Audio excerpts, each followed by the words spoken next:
Hi, I'm David Ezekiel, transitional pastor for the First Federated Church of Peoria. Welcome to our midweek moment.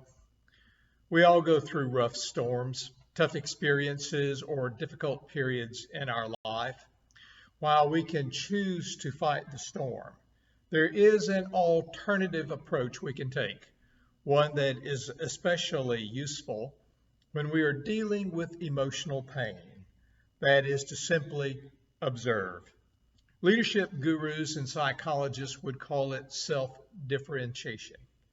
Zen practitioners might call it mindfulness.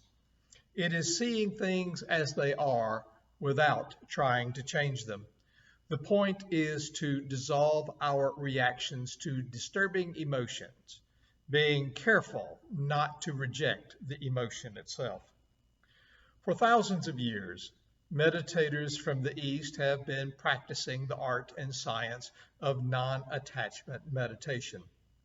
Just as a fish can look at a furious storm from the calm depths below without becoming entangled in it, so can we train our mind to take a metaphorical step back and merely watch the passionate storm raging within.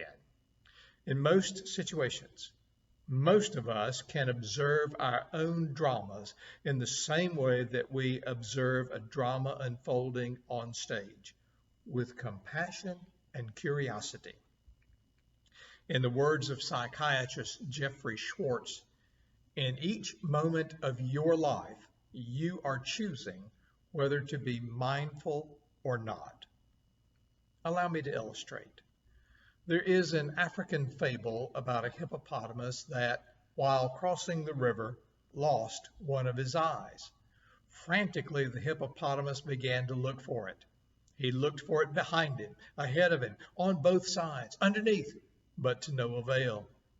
And from the bank of the river birds and other animals suggested the hippopotamus take some time off to rest and recover. But he refused, fearing that he would never find his eye again. And so he continued desperately searching without success until he was so tired that he just had to take a break. And as soon as he stopped thrashing about and calmed down, the river calmed down as well. The mud he had stirred sank back to the bottom, and the water became still and clear and transparent. And there, resting on the bottom of the river, he saw his eye. It is often when we stop and take a step back that we can see clearly through the storm. It is sometimes by doing nothing, by letting go rather than trying to do something, that difficulties pass and problems are resolved. Are there times when you can simply let the mud sink?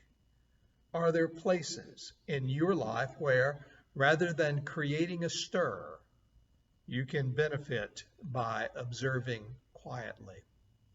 When you do so, you may find that you have just chosen a mindful path to finding more happiness in your life.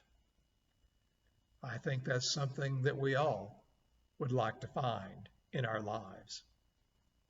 I'm David Ezekiel. Thank you for sharing this midweek moment with me.